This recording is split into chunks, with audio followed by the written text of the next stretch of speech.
नमस्कार दोस्तों, पहले वनडे में भारतीय गेंदबाजों का आया तूफान। 50 ओवर से पहले ही इंग्लैंड को भारतीय गेंदबाजों ने किया ढेर और फिर उसके बाद अय्यर, गिल और अक्षर पटेल का आया ताबड़तोड़ तूफान और भारत ने पहले वनडे मुकाबले में इंग्लैंड की टीम को चटाई धूल। तो क्या है पहले वनडे मुकाबले का पूरा हाईलाइट्स बताएंगे दोस्तों आपको हमारी इस वीडियो में। लेकिन दोस्तों अगर आप भी शुभमन गिल और भारतीय टीम के बहुत बड़े फैन है तो इस वीडियो को एक दिल से लाइक और चैनल को सब्सक्राइब कर लीजिएगा। वीडियो का लाइक टारगेट केवल 200 लाइक्स है। दोस्तों आज पहले वनडे मुकाबले में इंग्लैंड ने टॉस जीतकर पहले बल्लेबाजी करने का फैसला किया और पहले बल्लेबाजी करने उतरी इंग्लैंड की टीम की तरफ से बेन डकेट और फिल साल्ट ने पारी की शुरुआत की और दोनों ही ओपनर बल्लेबाजों ने इंग्लैंड की टीम को इस मुकाबले में अच्छी शुरुआत दी। पावर प्ले में दोनों ही बल्लेबाजों ने इंग्लैंड की टीम का स्कोर 50 ओवर के पार पहुंचा दिया था। दोनों ही बल्लेबाज काफी तेजी से रन बना रहे थे, लेकिन फिर उसके बाद फिल साल्ट 26 गेंदों पर 43 रन बनाकर केएल राहुल और अय्यर के हाथों रन आउट हो जाते हैं और इंग्लैंड की टीम को 75 रन के स्कोर पर पहला बड़ा झटका लगता है। और फिल साल्ट आउट होने के बाद अगले ही ओवर में बेन डकेट भी 29 गेंदों पर 32 रन बनाकर हर्षित राणा का शिकार हो जाते हैं और 77 रन के स्कोर पर इंग्लैंड को दूसरा बड़ा झटका लगता है। फिर उसी ही ओवर में हर्षित राणा 0 रन के स्कोर पर ब्रुक्स को भी आउट करके 77 रन के स्कोर पर इंग्लैंड को तीसरा बड़ा झटका देते हैं। फिर जो रूट और कप्तान जोस बटलर के बीच अच्छी पार्टनरशिप होती है। दोनों ही बल्लेबाज अपनी पार्टनरशिप के बदौलत इंग्लैंड की टीम को 100 रनों के पार पहुंचाते हैं। बटलर काफी अच्छी बल्लेबाजी कर रहे थे, लेकिन दूसरे छोर पर रविंद्र जडेजा जो रूट को 19 रन के स्कोर पर एलबीडब्ल्यू आउट करके 111 रन के स्कोर पर इंग्लैंड की टीम को चौथा बड़ा झटका देते हैं। और फिर उसके बाद बटलर का साथ निभाने बैथल आते हैं। दोनों ही बल्लेबाजों के बीच काफी अच्छी पार्टनरशिप होती है। हालांकि विकेट गिरने की वजह से दोनों बल्लेबाज थोड़ा धीमा खेल रहे थे, लेकिन दोनों ही बल्लेबाजों ने इंग्लैंड की टीम के स्कोर को 150 रनों के पार पहुंचाया। जोस बटलर एक छोर पर अपना अर्धशतक पूरा कर चुके थे, दूसरी तरफ बैथल भी अपने अर्धशतक के करीब पहुंच रहे थे, लेकिन तभी अक्षर पटेल अपनी शानदार गेंदबाजी से बटलर को 52 रन के स्कोर पर आउट करके इंग्लैंड की टीम को 170 रन के स्कोर पर पांचवा बड़ा झटका लगता है। फिर उसके बाद बैथल का साथ निभाने लिविंगस्टन आते हैं, लेकिन वो भी आते ही हर्षित राणा की गेंद पर 5 रन बनाकर आउट हो जाते हैं और 183 रन के स्कोर पर लिविंगस्टन के रूप में इंग्लैंड को छठा बड़ा झटका लगता है।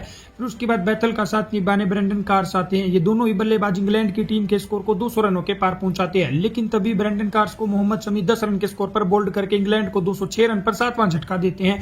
फिर उसके बाद दूसरे छोर पर बैथल अच्छी बल्लेबाजी करके अपना अर्धशतक पूरा करते हैं, लेकिन अर्धशतक के बाद रविंद्र जडेजा की गेंद पर वो भी 51 रन पर आउट हो जाते हैं और 220 रन पर इंग्लैंड की टीम के 8 विकेट गिर जाते हैं। फिर अंत में आदिल राशिद और जोफ्रा आर्चर के बीच शानदार पार्टनरशिप होती है।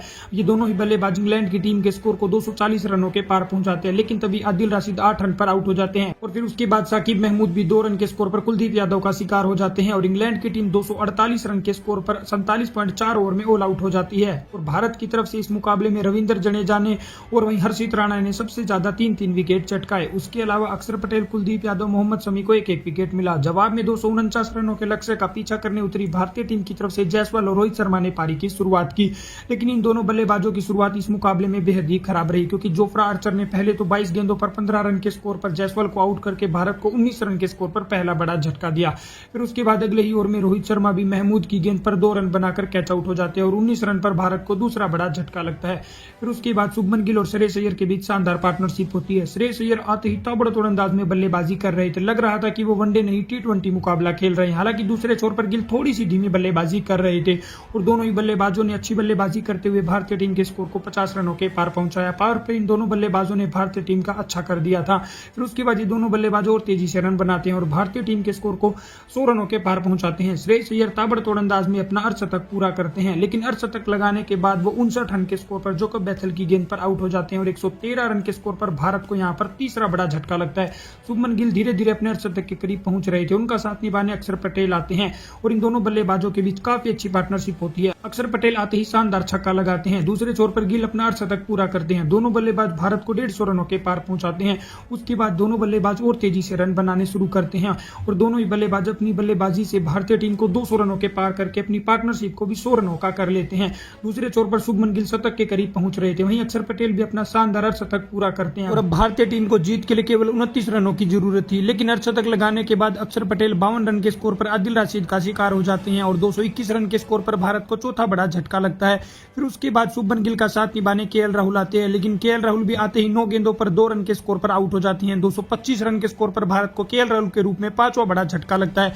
अब 84 गेंदों पर भारत को जीत के लिए 18 रन चाहिए थे, वही शुभमन गिल को शतक के लिए 17 रन चाहिए थे, लेकिन तेजी से शतक बनाने के चक्कर में शुभमन गिल भी 87 रन के स्कोर पर महमूद की गेंद पर आउट हो जाते हैं और भारत को 235 रन पर गिल के रूप में छठा बड़ा झटका लगता है। भारतीय टीम को 76 गेंदों पर 11 रनों की जरूरत थी और अंत में हार्दिक पांड्या और जडेजा ने अच्छी बल्लेबाजी करके इस मुकाबले में भारत को आसानी से जीत दिलवा दी और फिलहाल भारतीय टीम 3 वनडे मैचों की सीरीज में 1-0 की बढ़त बना चुकी है। तो दोस्तों, ऐसी ही क्रिकेट से जुड़ी सभी ताजा खबरों के लिए चैनल को सब्सक्राइब कर लीजिएगा।